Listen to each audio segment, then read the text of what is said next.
बच्चों, आज हम क्लास 7 की एक्सरसाइज 6.5 करेंगे जो कि पाइथागोरस प्रमेय पे आधारित है। पाइथागोरस प्रमेय क्या होती है? कोई भी अगर हम त्रिभुज लेते हैं जिसमें एक कोण 90 डिग्री है, समकोण है, तो उसकी पहली कंडीशन क्या है कि कोण जो है एक कोण उसमें से 90 डिग्री होना चाहिए, तो ही पाइथागोरस प्रमेय उस पर हम यूज कर सकते हैं। तो उसमें क्या होता है, जब एक कोण 90 डिग्री होता है तो उसके सामने जो भुजा होती है वो सबसे बड़ी भुजा होती है, उसको क्या बोलते हैं? कर्ण। और बाकी जो दो भुजाएं होती हैं उनमें से एक को लंब बोलते हैं, दूसरे को आधार। तो हमें 90 के सामने हमेशा पता होता है कि कौन सी भुजा है? कर्ण। तो इससे ही हम पाइथागोरस प्रमेय यूज करते हैं। पाइथागोरस प्रमेय में क्या होता है? कर्ण का वर्ग, जैसे इस भुजा का वर्ग, ये सबसे बड़ी है ना अकेली भुजा, इसका वर्ग अकेली का बाकी दो के वर्ग के योग के बराबर होता है। लंब का वर्ग जमा आधार का वर्ग। जैसे हम इस तरह कोई भी लेते हैं, मान लो ये त्रिभुज है जिसमें एक कोण 90 डिग्री है, ये 5 है, ये 3 है, ये 4 है, तो क्या होता है? कर्ण का वर्ग यानी 5 का वर्ग इन दोनों के वर्ग के जोड़ के बराबर। चेक कर सकते हैं हम, ये 16 हो जाएगा, 16 और 9 25, यानी दोनों क्या आगे बराबर। और अगर बराबर हैं तो इसका मतलब पाइथागोरस प्रमेय हम उसमें प्रयोग कर सकते। पाइथागोरस प्रमेय को वो सेटिस्फाई करेगी, मतलब कि उसमें एक कोण 90 डिग्री होगा। तो जब भी एक कोण 90 डिग्री होगा तो हम पाइथागोरस प्रमेय उसमें प्रयोग कर सकते हैं। यही पूरी एक्सरसाइज है आपकी, पाइथागोरस प्रमेय पे ही आधारित है। जैसे पहला क्वेश्चन करते हैं हम। पहले क्वेश्चन बिल्कुल ईजी है। पी क्यू आर एक त्रिभुज है। सबसे पहले पी क्यू आर एक त्रिभुज बनाएंगे जिसमें ध्यान रखना है पी समकोण है। तो पी जो है इसका नाम मैं क्या रखूँगा? पी। बाकी आप कोई भी रख सकते हो, इसको मान लो क्यू है, ये आप ऐसे भी रख सकते हो पी क्यू आर। तो ये क्या हो गया? समकोण 90 डिग्री। पी क्यू 10 सेंटीमीटर दिया हुआ है। पी क्यू कौन सा? ये 10 है। पी आर कितना है? 24 सेंटीमीटर है। तो ये कितना है? 24 सेंटीमीटर है। तो क्या निकालना है आपको? क्यू आर यानी कर्ण निकालना है। मैंने आपको बताया था सबसे बड़ी भुजा। तो हम जानते हैं कर्ण का वर्ग यानी क्यू आर का वर्ग किसके बराबर होता है? पी आर का वर्ग, आधार का वर्ग, जमा लंब का वर्ग। लंब क्या है इसके अंदर? अभी तो हम इसका नाम ही लिख देते हैं पी क्यू का वर्ग। क्यू आर हमें निकालना ही है, इसको ऐसे कैसा रखेंगे? जो चीज़ हमें निकालनी है उसको ऐसे कैसा रखेंगे? पी आर कितना है देख लीजिए नीचे, 24 का वर्ग। पी क्यू कितना है? 10 का वर्ग। 24 का वर्ग हम जानते हैं 24 गुणा 24 करेंगे। 24 गुणा 24 होता है 576। 10 गुणा 10 कितना होता है? 100। वर्ग में वही होता है ना, 2 बार गुणा, तो 676 आ गया इसका क्यू आर का। ये इसका वर्ग आया है, तो हमें तो इसकी वर्ग नहीं चाहिए, हमें तो क्यू आर चाहिए। तो उसका वर्ग मूल हो जाता है सामने वाले का। और ये आपको पता होना चाहिए, ये होता है 26 का। किसका होता है? क्योंकि 26 गुणा 26 कितना होता है? 676। तो उसका वर्गमूल क्या हो जाएगा? 676 का 26। तो ये आपकी कितनी आ जाएगी? 26 सेंटीमीटर। बहुत सिंपल क्वेश्चन है। इसके बाद हम सेकंड क्वेश्चन करेंगे। ए बी सी एक त्रिभुज है। ए बी सी एक त्रिभुज बना लेते हैं जिससे सी समकोण है। त्रिभुज तो ऐसे ही बना सकते हैं हम। तो सी क्या, सी का नाम क्या लिख देंगे?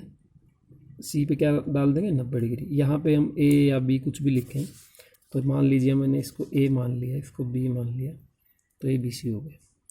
यदि ए बी 25 है, ये इस बार कर्ण दिया है आपका 25, सबसे बड़ी भुजा। ए सी दिया है 7, तो ये आपको निकालना है।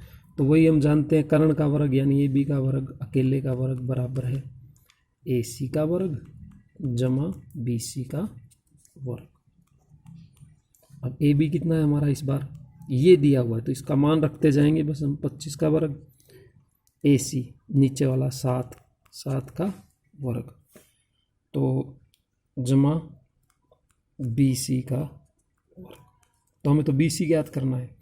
25 का वर्ग खोलेंगे, 25 गुणा 25 625 बराबर 7 का वर्ग 7 गुणा 7। तो जो चीज़ हमें निकालनी होती है उसको एक तरफ रखते हैं, बाकी साइड एक साइड ले जाते हैं।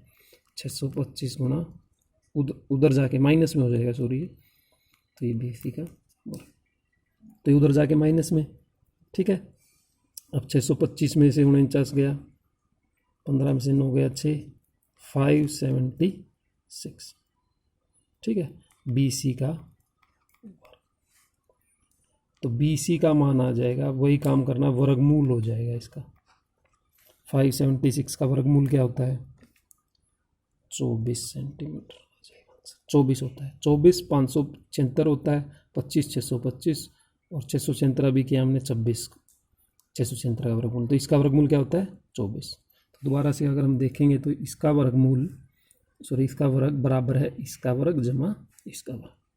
BC निकाल लेंगे, उस साइड ले जाएंगे, वर्गमूल कर देंगे, आपका आंसर आ जाएगा। तो ये कितनी आ जाएगी? 24, ठीक है। ये आपका दूसरा क्वेश्चन था। तीसरा क्वेश्चन करेंगे। दीवार के सहारे उसके पैर कुछ दूरी पर टिकाकर 15 मीटर लंबी एक सीढ़ी भूमि से 12 मीटर ऊंचाई पर स्थित खिड़की तक पहुंच जाती है। अब देखिए, आप खुद सोचिए, दिमाग लगाइए, इसके अंदर क्या होता है? ये दीवार है, कैसे लगती है सीढ़ी? सीढ़ी तो ऐसे ही लगेगी, और तो कोई होता ही नहीं। उसने बोला भी कुछ दूरी पर टिका कर, ऐसे कुछ दूरी पर टिकाई, सीधी ही खड़ी है। 15 मीटर लंबी है ये सीढ़ी, भूमि से 12 मीटर ऊंचाई, तो ये कितनी है? ऊंचाई कितनी हो जाएगी? 12। खिड़की तक पहुंच जाती है।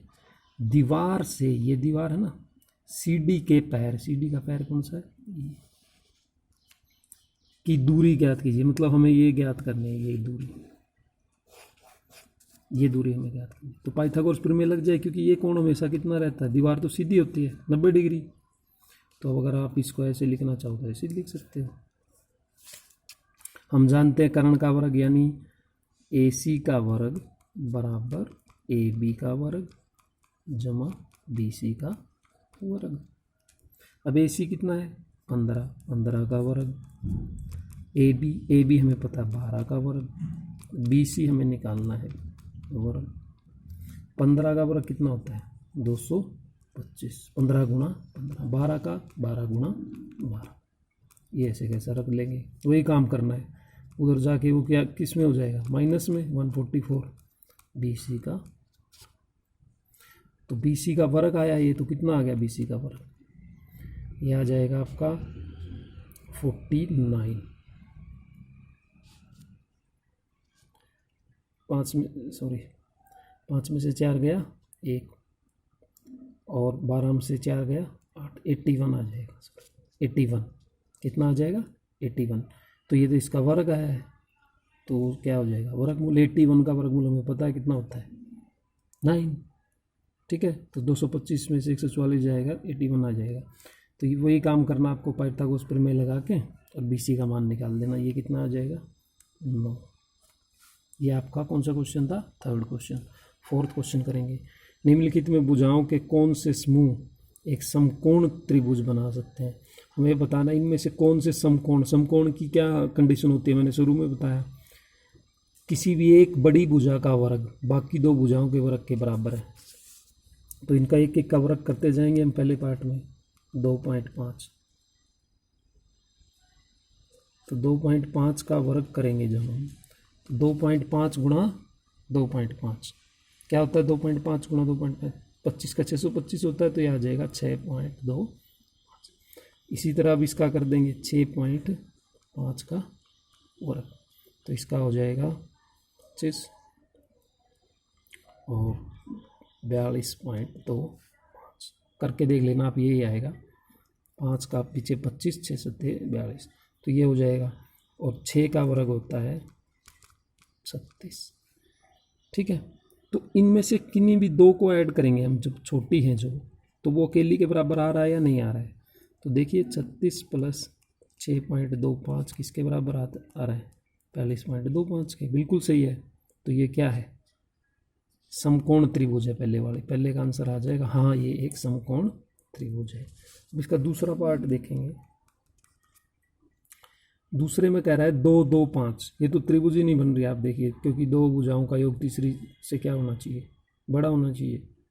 ये मैं पहले बता चुका हूँ आपको, फिर भी हम करके देखते हैं, करके दिखाएंगे। 2 का वर्ग कितना हो गया 4, 2 का वर्ग कितना हो गया 4, तीसरी भुजा कितनी है 5, 5 का वर्ग कितना हो गया 25।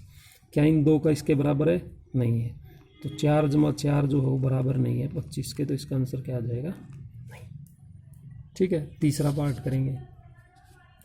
तीसरे पार्ट में दिया हुआ है, देखो ये रहा, 1.5 का वर्ग करेंगे, हमें तो वर्ग करने हैं, 15 का वर्ग होता है 225, तो 2.25 आ जाएगा। फिर है 2, 2 का वर्ग करिए, 2 का वर्ग क्या होता है 2 गुना 2 4, 2.5 का वर्ग 25 गुना 25, 6.25 आ जाएगा। तो इन दोनों को जोड़िए, 4 और 2 6, 6.25, तो इन दो का योग जो है